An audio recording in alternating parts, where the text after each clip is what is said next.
आज मैं एक वायरल फीवर के बारे में बात करना चाहती हूँ। ये एक वायरल फीवर है, बट ट्रांसमिटेड फ्रॉम मॉस्किटो। जी हाँ, मैं डाइटिशियन कामिनी। आज मैं बात करने वाली हूँ डेंगू फीवर के बारे में। डेंगू फीवर होने के मेन रीज़न है मॉस्किटो बाइट।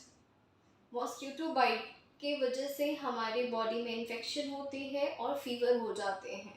बट इस फीवर में क्या क्या सिम्टम्स होते हैं? कुछ सिम्टम्स ऐसे होते हैं जिसकी वजह से हमें परेशानियों का सामना करना पड़ता है। तो इस परेशानियों से हम कैसे बचें, इस फीवर से हम कैसे बचें और किस तरीके का डाइट लें जो हमारी बॉडी में इन्फेक्शन ना हो और हम इस फीवर्स को अच्छे से ट्रीट कर सकें। तो चलिए डिस्कस करते हैं डेंगू फीवर के बारे में। Dengue fever basically mosquito bite के रीज़न मॉस्किटो बाइट करने के कारण होता है। इस फीवर में प्लेटलेट्स डाउन हो जाते हैं, प्लेटलेट्स कम होने लगते हैं and it effects the volume of blood की वॉल्यूम पे वो इफेक्ट करते हैं।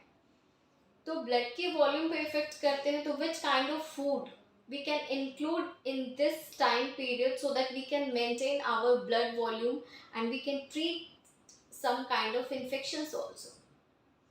कुछ ऐसे सिम्टम्स हैं जो बहुत ही कॉमन है, बट सारे पर्सन टू पर्सन सिम्टम्स उनके बॉडी के अकॉर्डिंग चेंज हो जाते हैं।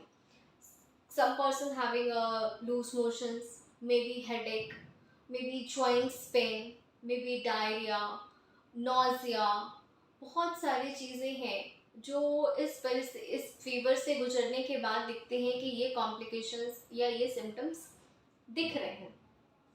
प्लेटलेट्स डाउन होने के कारण, जैसा मैंने बताया कि प्लेटलेट्स डाउन होने के कारण ब्लड की वॉल्यूम में इफेक्ट आते हैं। तो हमें फॉलिक एसिड अपनी डाइट में गुड अमाउंट ऑफ लेनी चाहिए, आयरन लेना चाहिए, good amount of protein also for tissue making. जो टिश्यू ब्रेक डाउन हो रहे हैं, टिश्यू मेकिंग के लिए हमें गुड अमाउंट ऑफ प्रोटीन लेनी चाहिए। इसके साथ हमें more and more water so that हमारे इलेक्ट्रोलाइट बैलेंस को वो मेंटेन करे और जो भी इन्फेक्शन है वो फ्लश आउट हो सके। तो डिस्कस करते हैं किस टाइप की डाइट होनी चाहिए।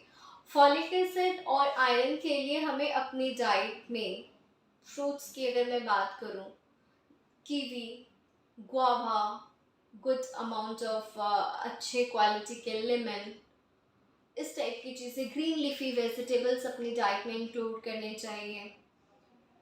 और हमें अपनी डाइट में एग यॉक को इंक्लूड करना चाहिए। जिस तरीके से हमारी रिक्वायरमेंट होती है हमें डाइट वैसे ही लेनी चाहिए।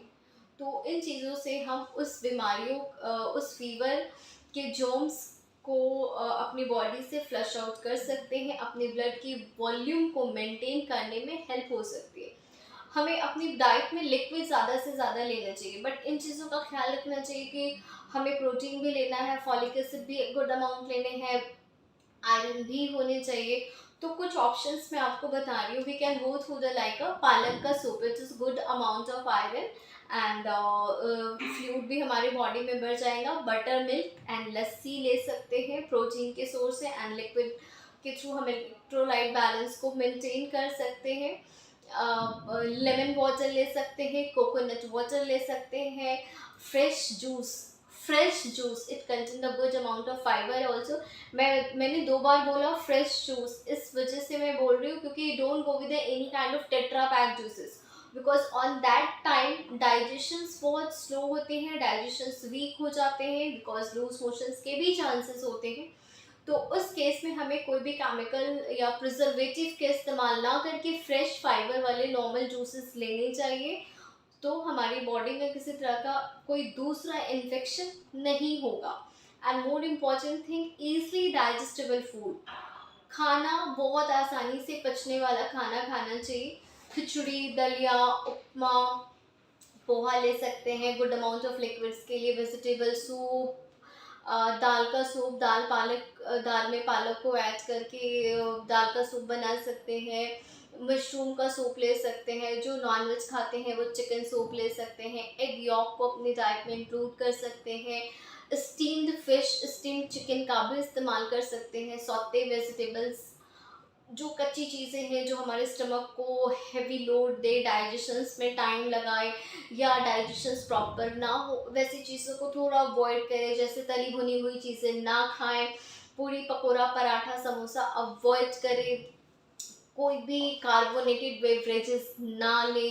तो instead of this things we should go with the easily digestible food first, go with the more and more liquid second, and the good amount of good quality of protein, iron rich food, and good amount of water।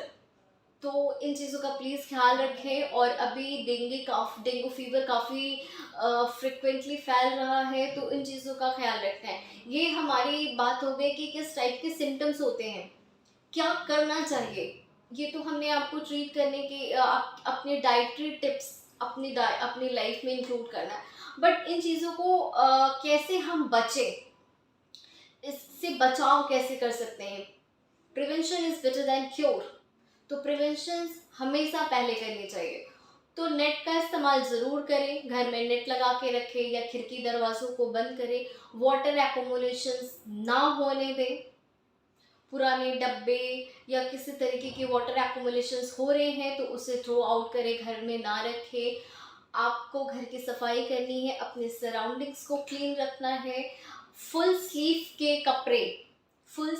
के कपड़े बच्चों को और खुद भी पहनाने की कोशिश करें, जो डेंगी मॉस्किटो बाइट ना कर सके, क्योंकि जब वो फ्लाई करते तो उनकी हाइट बहुत ज़्यादा नहीं होती, तो शुड बी प्रोटेक्टिव। आपके लेग्स हमेशा फुल कवर्ड होने चाहिए। And very very important thing अगर मैं आपको बताऊं तो टर्पिन टर्पिन ऑयल से ही बना होता है कैम्फर, कपूर। उस कपूर के इस्तेमाल से हमारी बॉडी में जो डेंगू इन्फेक्शंस की वजह से जॉइंट्स पेन हो रहे हैं या किसी तरीके की ईचिंग होती है, तो इससे हम उसे प्रिवेंट कर सकते हैं, उससे दूर कर सकते हैं। तो just do the one thing, मैं एक टिप्स बता रही हूँ, प्लीज़ आप सभी इसे अपने घर में इस्तेमाल कर सकते हैं, जिससे हमें मॉस्किटो बाइट से हम अपने आप को प्रोटेक्ट कर सकते हैं। तो कपूर को लेना है, कपूर को एक पाउडर बना लेनी है। Just make a fine powder बनाने के बाद जस्ट ऐड कपूर इन कोकोनट ऑयल में इसे अच्छे से मिक्स करना है। Make it paste, semi paste बनाने हैं एंड रब ऑन योर स्किन। आप अपने लेग में, हैंड में, स्किन में इसको आप अप्लाई करें तो इसके 2-3 फ़ायदे हैं। एक, इसके स्मेल से मॉस्किटो बाइट नहीं करती, इसके स्मेल से इन्फेक्शंस नहीं होते। किसी तरीके की अगर जॉइंट्स पेन है तो भी वो आपको जॉइंट्स पेन में रिलीफ मिलेगी। अगर किसी तरीके की इचिंग होती है तो इचिंग में भी रिलीफ होगी। तो कपूर इज़ वेरी इम्पॉर्टेंट। आप कपूर का तेल का इस्तेमाल करें और डेंगू से अपने आप को बचाएं। And more liquids, good amount of protein अपने डाइट में इंक्लूड करें। So follow the all kind of instructions. Please आप लाइक एंड सब्सक्राइब करना ना भूलें, so that you will get the good informations, all kind of informations, basically healthy tips. दो आपकी life में आपके जो भी प्रॉब्लम्स हैं या फिर जो डिजीज़ है, कॉम्प्लिकेशंस है, सिंड्रोम्स है, उससे रिलेटेड आप गुड इंफॉर्मेशंस ले सके। Thank you so much. Thank you. Eat healthy, be healthy. Thank you.